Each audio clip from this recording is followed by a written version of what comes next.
Okay, welcome back, everyone. I hope that you enjoyed our Radiantly You business presentation. Thank you for attending this evening and for sticking around for the Independent Wellness Guide training. If there are any of you on the line who are not an Independent Wellness Guide, kudos to you for sticking around and for peeking under the hood of this company and what we're trying to do here. I have a lot of respect for somebody who wants to get more information and more training about the company that they are considering joining. So thank you for that. And I'm going to get into the training tonight. The training tonight is twofold. I want to talk about mindset, which I haven't talked about in a while.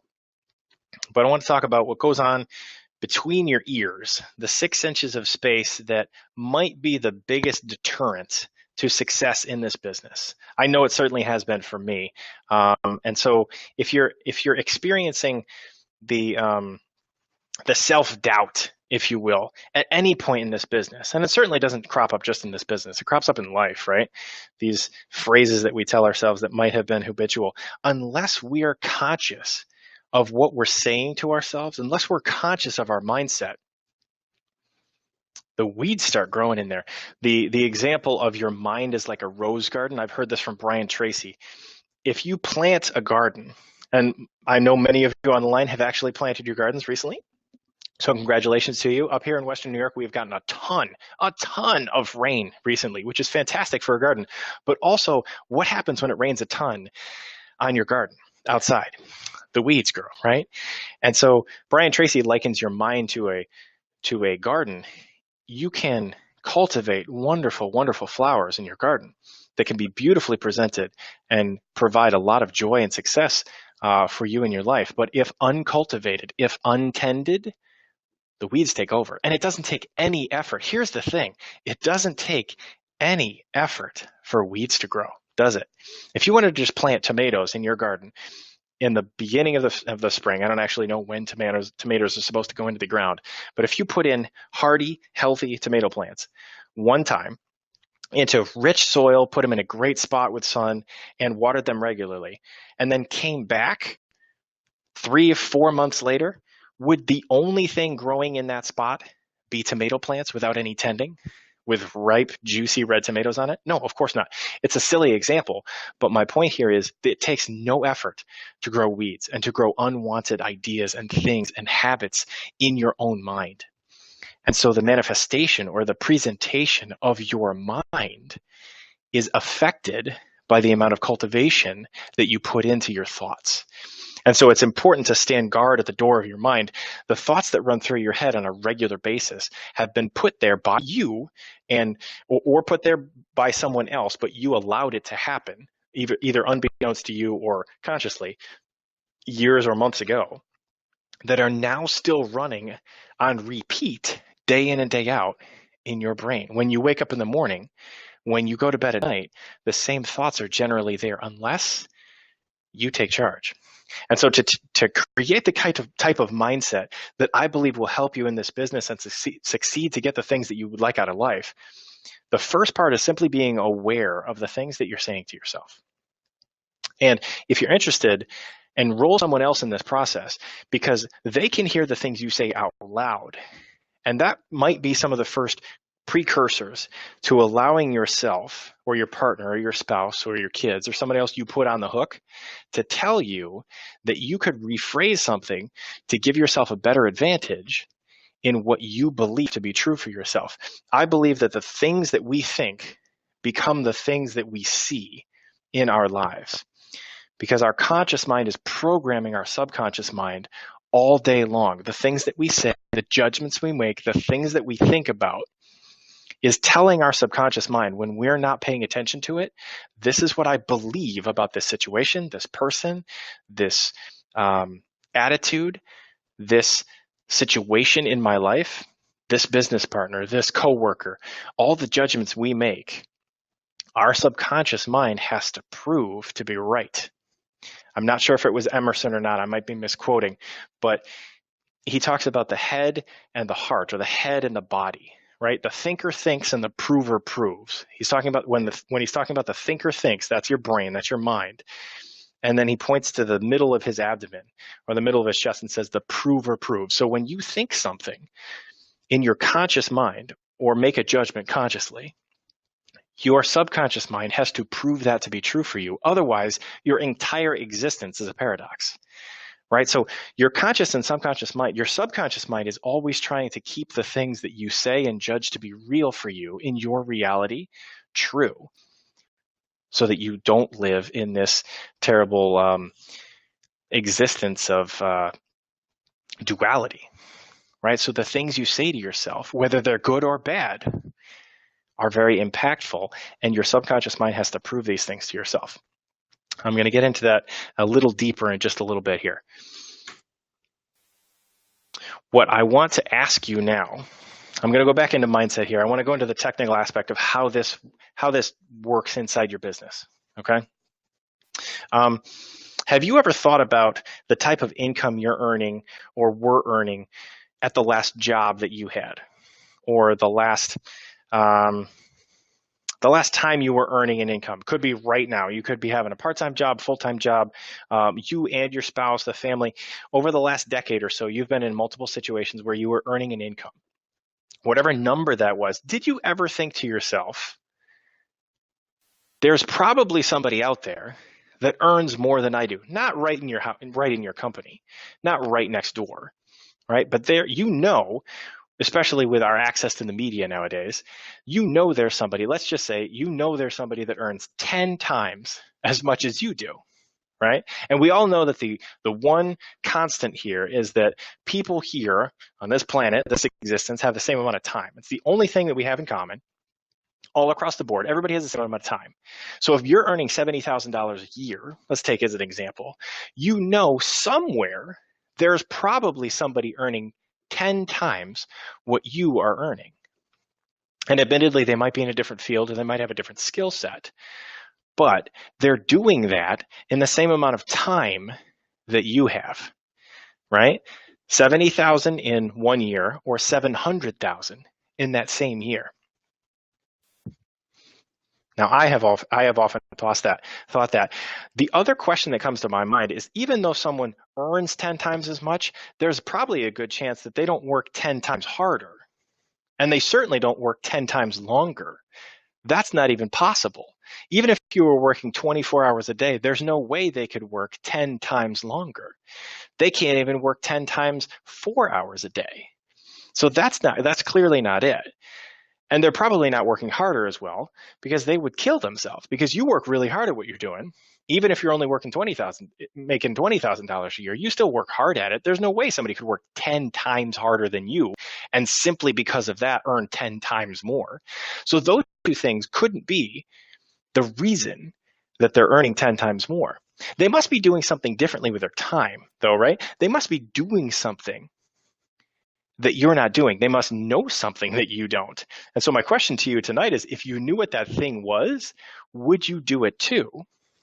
And would you use their so-called secret to 10 times the productivity? And I'm not saying change careers and become a stockbroker, because doing what you love to do is certainly important, but there certainly are some similarities in the productivity and the types of activities or leverage that these people might be employing that you might not be. And these were novel concepts for me when I first got them, because there's clearly a ladder of income accessible to everybody that lives in this country. We have one of the greatest opportunities in terms of American capitalism that the world has ever seen. The bottom rung, I'm taking this right from Jim Rohn, the bottom rung starts at what? Minimum wage, right? Or under the table stuff. Babysitting for $7 an hour. What do you guys pay your babysitter? 10, 15 bucks an hour now, right? If you have 17 kids, you got to pay them that much. But a minimum wage job across the country pays what? $8 or $9 an hour, right? How much does the top income earner in this country earn in that same hour? Maybe one of the CEOs of a giant company earns $100,000 in an hour. I know it's happening out there someplace. It's crazy. There are some individuals that are making hundreds of millions of dollars a year. And it's certainly not because they have more time. It's because they're doing something differently with their time. You don't have to become a high-powered CEO in order to make this kind of shift. But I bring this up because the perspective of what they're doing and how they're spending their time is different. I want to apply that to this business here and then come back to the mindset around what's possible. I want you to outline, if you have a pen, use it right now. If you don't have a pen, grab one. I want to outline the 5 tasks of the professional networker. And I want to give you part of the secret to why some people in this industry, maybe even some people you know in this industry, are earning a lot more than others in this industry. And it hinges upon the activities that they engage in regularly and the type of productivity that they have. It's not that they're that much smarter or faster or better. It's they spend their time differently in building their business. And so to tie these two things together, I want you to think about how much time you devote and you focus on these 5 skills that I recommend you develop and work on almost exclusively to become a professional networker. Regardless of what your business goals are here, even if you want to earn an extra $200 a month, I still recommend these skills as you continue to progress. These are the skills that I recommend you work on. And the reason I'm talking about the skills of a professional networker is because if you're not interested in being a professional networker, you wouldn't be on this call tonight, right? There are other things you could be doing. I say it regularly. There are lots of TV shows that are a lot funnier than I are, with better grammar on right now that you could be enjoying. You don't have to put yourself through this. This is something you voluntarily want to do and are looking to get better. So without delaying it anymore, the 5 tasks of the professional networker, the first one, invite and expose. Invite or expose. That's simply telling somebody that hasn't heard about Radiantly You as a concept that we exist and that you want to talk to them about it. Inviting or exposing. It's starting a new conversation with somebody new about something they haven't heard before. First task is inviting and exposing. The second task, or the second step, is a presentation, is actually showing them all the information about what the Radiantly You opportunity and products are so that they have all the information. All right, so the first task is inviting or exposing. Second task is presenting. The third task is validation of some sort or answering questions. Some people phrase it as handling objections, but it's just questions. It's just them getting more information about what you have just talked about or what they have just seen through a presentation, just furthering the conversation along. So the third task is validation or answering questions. The fourth task is enrollment or sponsoring. Right? When they say, this sounds good to me, I would like to participate as well, then enrollment happens. We call sponsorship, where they join your business as a brand new rookie, if you will. And 5 is support or training for that person who might be only a day older in the business than you are, but they have now gone through these 5 steps and the 5 tasks that a professional networker does in order, I might add. If you're taking notes, write in order for their success. And these tasks exclusively are the business building tasks. Now, there are subcategories, obviously, of many of these tasks. Let me go into a couple of them. Inviting and exposing. You're going to need sub-skills of edification. You need to know how to make an invitation. You need to have some sort of organization so that you're not calling people 3 times a day, a little bit of follow-up so that the schedules can mesh. And you also need to know how to effectively invite without giving them enough information for them to make what they believe is a decision about whether it's worth their time or not. Right? So there's some skill sets inside inviting and exposing.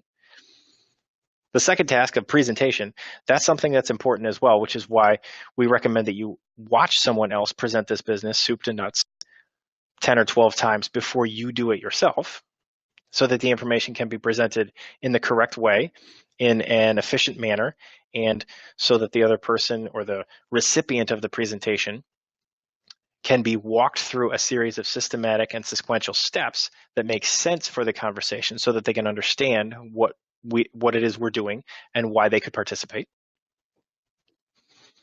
Number 3, validation and answering questions. This is allowing yourself to be prepared to handle people's objections to the common things that come up for them, the things that came up for you. I don't have enough time. I don't know enough people. I don't want to make money off of my friends and family. They're not picking at you. They're not giving you a hard time. They are legitimate concerns that come up in their mind as they're trying to wrap their head around something that looks too good to be true in some cases, right? The money we talk about, or the potential leverage possibility in our Radiant You business presentation example, is pretty heady. So even talking to somebody about $500 to $1,000 a month is outside of the realm of their thinking at this point. And so they're going to need to ask questions about, why have I not seen this before, and why am I not currently doing it already? So they're going to ask you some questions, or they're going to ask your sponsor some questions. When those questions are answered effectively and to their satisfaction, they'll join your team. And when those questions are answered satisfactorily, but it's not the right time for them, they're not at a transition point in their life, they won't join your team. Make a special note of this too. The timing of the prospect is the determining factor. I estimate that fully half of the people that you talk to are simply at the wrong time in their life. And the word transition is very important here. If somebody is not looking for a change in their life, and this opportunity is presented to them, for that matter, if any opportunity is presented to them, they're not receptive to it. Not because it's a bad opportunity, but because they don't want to do it. They don't have a need that needs to be fulfilled in their life. They don't have a problem that this has been drawn to them to solve, right? So the timing of the participant, the timing of the prospect, the timing of the person that you're introducing to this to is the determining factor. I believe fully half of the people that you speak with about Radiantly You are not at that point today. On a little side note, though, that's where the 6-month follow-up list comes in. If they're not at that point today, and you're willing to put them in some sort of organizational file to call them 6 months to the day from today again and say, hey, it's been half a year since we've spoken. I did this today with a gentleman I haven't spoken with since January, right? We haven't spoken in a while. I just wanted to know how things were going. And, my business is still plugging along here. I would love to share it with you. I'd love to see if you know anybody that's interested in doing what we're doing at this point. Perhaps this is even an opportunity for you. If you're willing to do that until they either join or you can't get a hold of them anymore, I think join or die is a little too morbid. But that type of follow-up every 6 months is certainly not bugging anybody. Is very helpful here. Okay, so the enrollment and the sponsorship of the people that do want to get enjoyed and do want to get involved in your business because it's the right timing for them, then need to be supported and trained, right? They need to be taught how to do the same things that you did, how to go get a customer, how to go talk about the products, how to introduce somebody to the tools that are going to help get them to a presentation. They need training, they need education, they need support, they need guidance. I don't think people need hand-holding, babysitting, or coddling. I don't mean support and training in when they call you and say, how do I set up my commission check?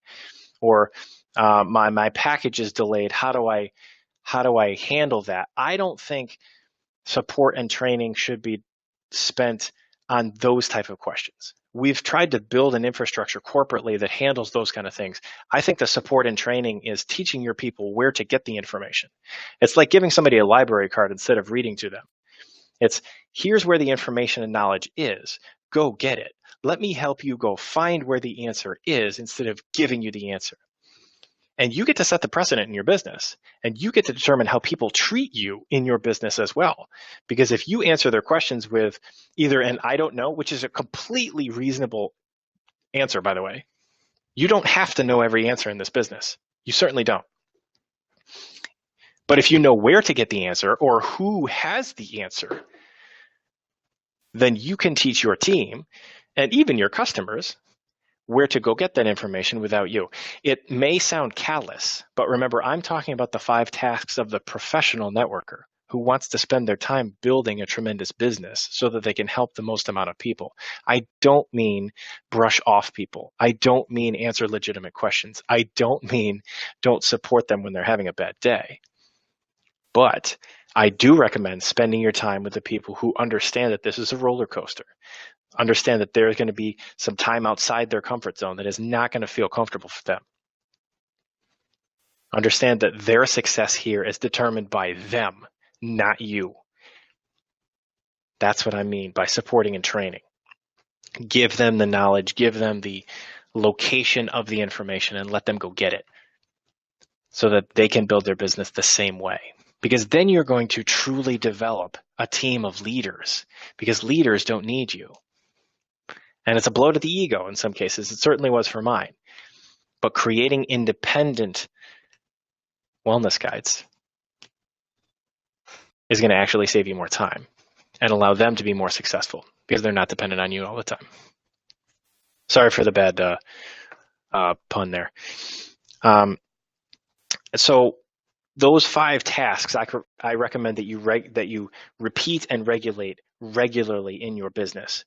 And if you're interested in more momentum coming into your business, or more success or activity or productivity coming into your business, do those 5 steps with more new people. And if you give it a shot, even a week or 2 or 4 will make a noticeable difference if you only spend your time talking to brand new people and putting them through those systems, even if you're really bad at these tasks. See, that's the great part here. Even if you're really bad technically with this skill set, it doesn't matter, because you're going to get better the more you do it. And the more you do it, the more people will be exposed and will join because of their timing, not because of how good you are. I hope you get that. Okay, so there are dozens of people on this call, but I'm going to do a magic trick over the phone, right? That works like the magic shows on TV. I know we're not recording a video right now, but I remember watching David Copperfield as a kid, and in the intermission of his magic shows, he had people come up from the audience at home, right? I'm watching it on TV. He had us come up to the screen and do a little card trick with him on the screen. They displayed some cards on the screen. Maybe it was 10 or 12 cards. And I remember my sister and I did this together at the same time, same screen. And his instructions were to put our finger on one of the cards. And then he gave us instructions about, it was kind of like choose your own adventure, go up to and over 1, and we could pick different options, and we can start with a different card. And at the end of the trick, he could pick the card that our finger was on. And he was right every time, even though my sister and I started at different cards. In any case, here's my magic trick, okay? We're going to pretend that each and every one of you is asking me the same question. And the question out loud is, why am I not where I want to be, or where I thought I would be with this business yet? Okay? I'm now going to answer that question out loud for each person individually, all at the same time. On this call, I'm going to give every person a personal response that answers that question, and it will pertain to your life and your circumstances. Okay? So the answer to your question, why am I not where I want to be, or where I thought I would be with this business yet? Your answer is your why and your belief both need work. That's the answer. That's the magic trick.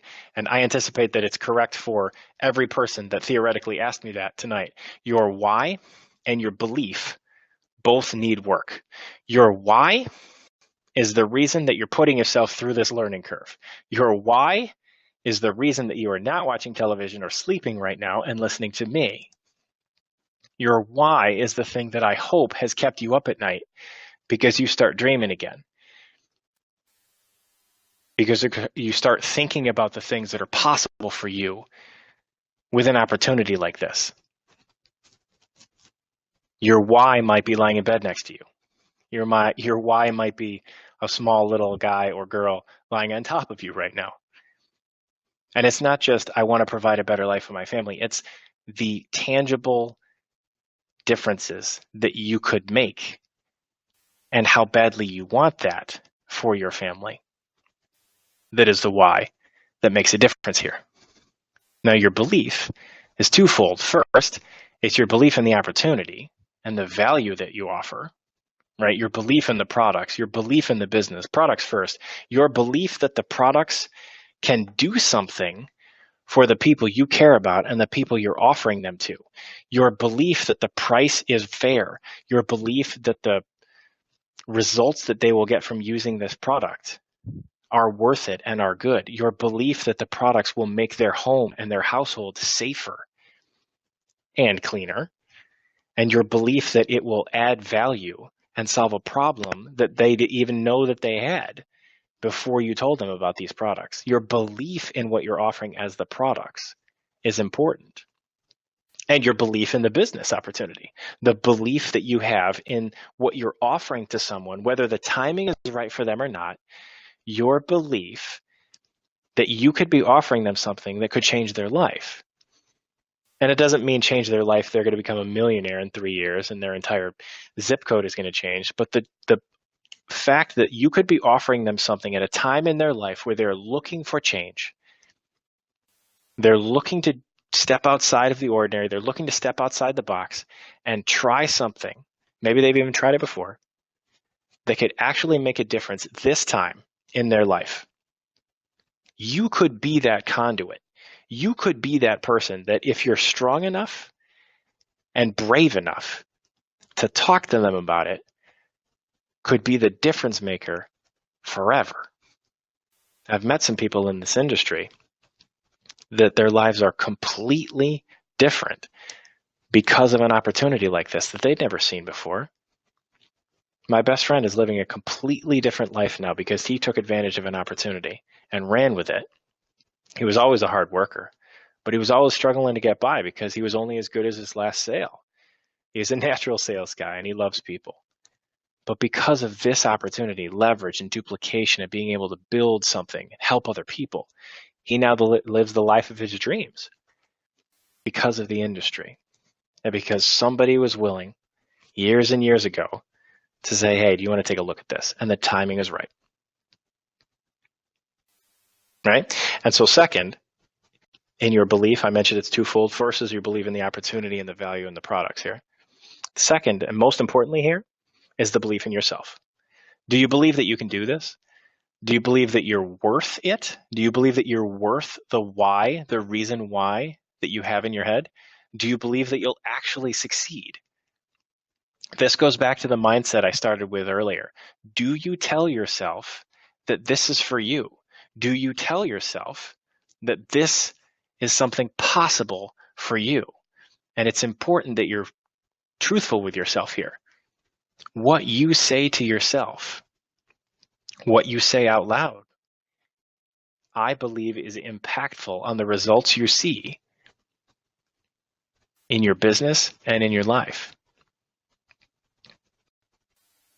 Right? So with this business, I gave you the 5 tasks that a professional networker is going to repeat over and over again. There's no shortcut here. There's no secret. I wish I could give you a secret because if this was easy, if this just had a secret and you had to know about it, everybody would be doing it. Everybody would be successful in this industry, right? It's just consistent work, doing the correct things long enough until you've done enough work for you to be satisfied with your results. Your results are both what your business looks like and what kind of person you've become, right? Some people are interested in this business because of the personal growth, the camaraderie, the mission, the service-based element of what we have here. Others are interested in intentionally pursuing a goal that they think that this business will allow them to achieve. Some people have both of those congruently, and that's fantastic. But there really is no shortcut here. There's no secret. This is about doing the things consistently that you know you need to do until you are happy with the result that you have gotten from this opportunity. There's a quote from Abraham Lincoln I'd like to share. And he says, always bear in mind that your own resolution to succeed is more important than any other thing. Abraham Lincoln, always bear in mind that your own resolution to succeed is more important than any other one thing. And I'd like that to go back to my original comments on mindset. Your belief in yourself, your determination, your why, and the things that you tell yourself will come to pass in your own mind, in your heart of hearts, where no one else can tell what you're thinking about, are the most important things to determine your success here. I believe your success is unlimited, your potential is unlimited, and the fact that you're on this call right now, still past the bottom of the hour, late night, on a Wednesday, means that you're interested in having the things that most people will not have, because you're willing to do the things that most people are unwilling to do. And that, I believe, starts with the 6 inches between your ears. Program yourself correctly from the top down. Focus on the correct activities inside the business opportunity that you have been presented with and would choose to participate in, and work at it hard enough and with enough dogged determination to get where you want to go. It's about persistence, determination, and the lack of quitting. If you stick with this just long enough doing those things, there is no way to fail. There isn't. I know of absolutely nobody in this industry that has been at it relentlessly with one company doing these activities and has not succeeded beyond their wildest imagination. And most of the people I've spoken with who have gotten there say the same thing. If I knew it was going to be this good, I would have worked 10 times harder. Right? So I understand that in the beginning, it seems like a ton of work for very little money.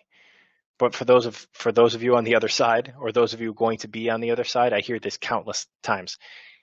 It's a ridiculous sum of money for a ridiculous small amount of work. The leverage here and the exponential growth here is astounding. But it's like getting a roller coaster to start going. There's a tremendous amount of energy going up that hill. But once you get to the top and you get that momentum going, there's nothing you can stop. Nothing that can stop you, except for those pesky little 6 inches between your ears. So I encourage you, take on an accountability partner for either your mindset, your expressions, the things you say to yourself, your inner monologue, or your business activities. Take on a partner, take on an accountability partner, grab one, put yourself on the hook to go get the things that you determine in your life. Go make it happen and give yourself a checkup from the neck up. So with that, I'd like to end our training this evening. I appreciate the chat and the attendance this evening. Thanks so much. Again, I always know that there are other things you could be doing this evening, but hopefully I've added some value to you and your business this evening. I wish you nothing but the best of success. If there's anything we can do to help, please let us know. I'm Nick Brown with Radiantly You, and I'm at your service. Have a great night.